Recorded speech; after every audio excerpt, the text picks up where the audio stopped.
Oman, Qatar, Kuwait भी America से नाराज। अमेरिका के ईरान पर हमले से मुस्लिम देशों में गुस्सा। ईरान के पलटवार का भी दिख रहा है डर। मुस्लिम देशों का गुस्सा इजराइल पर पड़ सकता है भारी। अमेरिका के खिलाफ बगावत हो गई है। जो देश अमेरिका के पिट्ठू कहे जाते थे, अमेरिका की हां में हां और ना में ना करते थे, वो देश आज अमेरिका को आंख दिखा रहे हैं। अमेरिका ने ईरान पर हमला किया, उससे पूरे मुस्लिम देशों में गुस्सा दिखाई दे रहा है और इस गुस्से का सबसे बड़ा कारण बना है इजराइल। इजराइल पहले से ही मुस्लिम देशों की आंखों का कांटा बना हुआ है। अधिकांश मुस्लिम देशों ने उसे मान्यता तक नहीं दी है और जब अमेरिका इजराइल के समर्थन में जंग में उतरा तो मुस्लिम देशों में खलबली मची हुई है। वो एक सुर में अमेरिकी हमले की निंदा कर रहे हैं। उन्हें डर लग रहा है कि यह जंग पूरे पश्चिम एशिया में न फैल जाए, इसलिए अब तमाम मुस्लिम देशों में बंकर बनाने की होड़ शुरू हो गई है।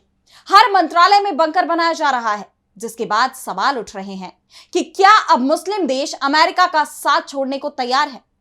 तो कैसे ईरान पर अमेरिका का हमला उसके लिए खुद भारी पड़ता दिखाई दे रहा है, इसी पर आज हम अपनी स्पेशल रिपोर्ट में करेंगे बात। नमस्कार, मैं आराधना।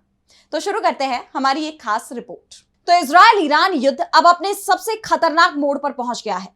इस युद्ध में अब अमेरिका डायरेक्ट कूद गया है। उसने ईरान के 3 परमाणु ठिकानों पर हमला बोला और इसे लेकर अब मुस्लिम वर्ल्ड में खलबली मची हुई है। कई देशों ने इस हमले की निंदा की है। इस लिस्ट में ओमान, पाकिस्तान और सऊदी अरब जैसे देश शामिल हैं, जो अमेरिका के काफी करीबी माने जाते रहे हैं। अमेरिका का करीबी सहयोगी होते हुए भी सऊदी अरब ने इन हमलों की कड़ी निंदा की है। सऊदी अरब ने कहा कि अमेरिका का हमला ईरान की संप्रभुता का उल्लंघन है। सबसे बड़ी बात तो यह है कि सऊदी अरब और ईरान में लंबे समय से तनातनी रही है। सऊदी अरब ईरान पर यहां तक आरोप लगा चुका है कि उसके समर्थक हूती विद्रोही कई बार ईरान के इशारे पर उस पर हमले कर चुके हैं। लेकिन जिस तरह से सऊदी अरब अब ईरान के समर्थन में सामने आया है, उससे अमेरिका चिंता में दिखाई दे रहा है। सऊदी अरब के विदेश मंत्री ने सोशल मीडिया प्लेटफॉर्म एक्स पर कहा कि सऊदी अरब को इस्लामिक रिपब्लिक ऑफ ईरान पर हुए हमले का दुख है। खास तौर पर जिस तरह से अमेरिका ने ईरान के परमाणु ठिकानों को निशाना बनाया, वो निंदनीय है। इससे पहले 13 जून को भी सऊदी अरब ने ईरान पर हमलों का विरोध किया था। सऊदी अरब ने कहा कि वैश्विक समुदाय को मिलकर इस तनाव को बढ़ने से रोकना चाहिए और इसका कोई राजनीतिक हल तलाश करना चाहिए, जिससे कि इस क्षेत्र की सुरक्षा सुनिश्चित हो सके। सऊदी अरब ने कहा कि मध्य एशिया में शांति बहाल करने की हर कोशिश करने की जरूरत है और सबसे बड़ी बात तो यह है कि यह पहली बार है जब सऊदी अरब की तरफ से अमेरिका की आलोचना की गई हो। और सबसे ज्यादा चौंकाने वाला बयान पाकिस्तान की तरफ से आया। अमेरिका के हमले की निंदा करने के साथ ही पाकिस्तान ने तो यहां तक कह दिया कि तेहरान को आत्मरक्षा का अधिकार है। यानी अगर ईरान अमेरिका के सैन्य अड्डों पर हमले करता है तो ईरान का यह अधिकार माना जाएगा कि वो भी अमेरिका पर जवाबी हमले करे अपनी सुरक्षा के लिए। अभी हाल ही में पाकिस्तान के सेना प्रमुख आसिम मुनीर ने अमेरिकी राष्ट्रपति डोनाल्ड ट्रंप के साथ लंच किया था। उसके बाद पाकिस्तान ने डोनाल्ड ट्रंप को नोबेल प्राइज के लिए नॉमिनेट किया। ऐसे में अमेरिका को पाकिस्तान से समर्थन की उम्मीद थी, लेकिन हुआ इसके ठीक विपरीत। पाकिस्तान ने अमेरिकी हमले को अंतरराष्ट्रीय कानून का उल्लंघन माना है। पाकिस्तान की तरफ से जारी बयान में कहा गया कि ईरान के परमाणु ठिकानों पर अमेरिका का हमला गलत है, यह अंतरराष्ट्रीय कानून का उल्लंघन है। ईरान को आत्मरक्षा का पूरा अधिकार है। पाकिस्तान के विदेश मंत्रालय ने कहा कि हम क्षेत्र में तनाव के और बढ़ने की संभावना से बहुत चिंतित हैं। ईरान के खिलाफ चल रही आक्रामकता के कारण तनाव और हिंसा में अभूतपूर्व वृद्धि बेहद परेशान करने वाली है। तनाव के और बढ़ने से क्षेत्र और उससे आगे के लिए गंभीर रूप से हानिकारक प्रभाव पड़ेंगे। हम दोहराते हैं कि ये हमले अंतरराष्ट्रीय कानून के सभी मानदंडों का उल्लंघन करते हैं और ईरान को संयुक्त राष्ट्र चार्टर के तहत अपनी रक्षा करने का वैध अधिकार है। कतर का भी इसे लेकर बयान सामने आया है। कतर ने अमेरिकी हमले के गंभीर परिणामों को लेकर आशंका जताई। कतर के विदेश मंत्रालय ने कहा कि यह खतरनाक बढ़त क्षेत्रीय और अंतरराष्ट्रीय स्तर पर विनाशकारी परिणाम ला सकती है। सभी पक्षों को संयम और समझदारी दिखानी चाहिए।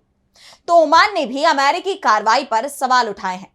सबसे बड़ी बात तो यह है कि ईरान और अमेरिका की परमाणु वार्ता में मध्यस्थ की भूमिका ओमान ही निभा रहा है। ऐसे में अमेरिकी हमले के बाद ये बातचीत होने की संभावना तो खत्म हो गई है। पहले जब अमेरिका और ईरान के बीच बातचीत होनी थी तो उससे 2 दिन पहले इजराइल ने ईरान पर हमला कर दिया। जिससे यह बातचीत ही टल गई और अब अमेरिका के हमले से बातचीत की संभावना भी खत्म हो गई है। ओमान न्यूज एजेंसी के मुताबिक ओमान ने अमेरिका के हवाई हमलों की कड़ी निंदा की है और इसे गंभीर चिंता का विषय बताया। वहीं इराक का बयान भी बेहद चौंकाने वाला है। इराक सरकार के प्रवक्ता बसीम अलवादी ने कहा कि यह सैन्य हमला पश्चिम एशिया की शांति और सुरक्षा के लिए गंभीर खतरा है। यह पूरे क्षेत्र की स्थिरता को जोखिम में डाल सकता है। फलस्तीनी सशस्त्र समूह हमास ने एक बयान में अमेरिका की खुलेआम आक्रामकता की कड़ी निंदा की। उन्होंने इसे अंतरराष्ट्रीय कानून का उल्लंघन बताया। हमास ने कहा कि हम ईरान, उसके नेतृत्व और उसकी जनता के साथ एकजुटता व्यक्त करते हैं और हमें पूरा भरोसा है कि ईरान अपनी संप्रभुता की रक्षा करने में सक्षम है। साफ है, मुस्लिम जगत में अमेरिका ही अलग थलग पड़ता दिखाई दे रहा है। ऐसे में अगर इस जंग में रूस और चीन की एंट्री हो जाती है तो फिर अमेरिका को यह हमला बहुत भारी पड़ जाएगा। वैसे ईरान पर अमेरिकी हमले के बाद पूरे मिडिल ईस्ट में खौफ का माहौल दिखाई देने लगा है। खाड़ी के देश अमेरिका से नाराज हैं, साथ ही डरे हुए भी दिख रहे हैं। अमेरिका की आलोचना तो कर रहे हैं, लेकिन अपने यहां बने हुए अमेरिकी सैन्य अड्डे हटाने को तैयार नहीं है। उल्टा खाड़ी देशों में सुरक्षा तैयारियों को तेज कर दिया गया और सबसे बड़ा संकेत आया है कुवैत से। कुवैत में सरकारी मंत्रालयों के नीचे अब बम शेल्टर बनाए जा रहे हैं। कुवैत की सरकार ने अपने मंत्रालय परिसरों में बम से बचाने वाले शेल्टर बना दिए हैं। ये शेल्टर करीब 900 लोगों को सुरक्षा दे सकते हैं। यह फैसला उस समय लिया गया जब अमेरिका ने ईरान के 3 बड़े परमाणु ठिकानों फोर्दो, नतांज और इस्फहान पर हवाई हमला किया, जिसके बाद यह तय माना जा रहा है कि ईरान अब अमेरिकी सैन्य अड्डों को निशाना बनाएगा और कुवैत में भी अमेरिका का सैन्य अड्डा है। ऐसे में उससे भी डर लग रहा है। अमेरिका की खाड़ी रणनीति में कुवैत, कतर, बहरीन, इराक और संयुक्त अरब अमीरात अहम कड़ियां हैं। ऐसे में जब ट्रंप प्रशासन ने ईरान के न्यूक्लियर ठिकानों पर हमला कर दिया तो इसकी गूंज कुवैत जैसे पड़ोसी देशों तक महसूस की जा रही है। कुवैत का यह कदम बताता है कि अब खाड़ी के देश सिर्फ बयानों पर नहीं, जमीनी स्तर पर भी तैयारियां करने लगे हैं। जब मंत्रालयों के नीचे बंकर बनने लगे तो साफ है कि खतरे को केवल कागजी नहीं समझा जा रहा, यानी खाड़ी देशों में खौफ और गुस्सा दोनों ही दिखाई दे रहा है। जिस तरह से मुस्लिम देशों में नाराजगी दिखाई दे रही है, उसके बाद यह माना जा रहा है कि यह जंग जरूर ही कुछ दिनों में खत्म हो सकती है, लेकिन अमेरिका की तरफ से जंग के बहाने दुनिया को अपना दबदबा दिखाने की जो कोशिश की जा रही थी, वो अब उस पर ही भारी पड़ सकती है। रूस और चीन पहले से ही पश्चिम एशिया में अपना दबदबा कायम करने की कोशिश कर रहे हैं और जिस तरह से रूस ईरान के साथ खुलकर खड़ा हुआ है, उसकी तरफ से ईरान को हथियार दिए जाने के संकेत मिल रहे हैं। उसके बाद यह माना जा रहा है कि यह जंग अमेरिका पर बहुत भारी पड़ने वाली है। तो आज इस स्पेशल रिपोर्ट में इतना ही। अगर आपको ये रिपोर्ट पसंद आई तो कमेंट सेक्शन में हमें अपनी राय जरूर बताएं और वीडियो को लाइक, शेयर, सब्सक्राइब करना ना भूलें।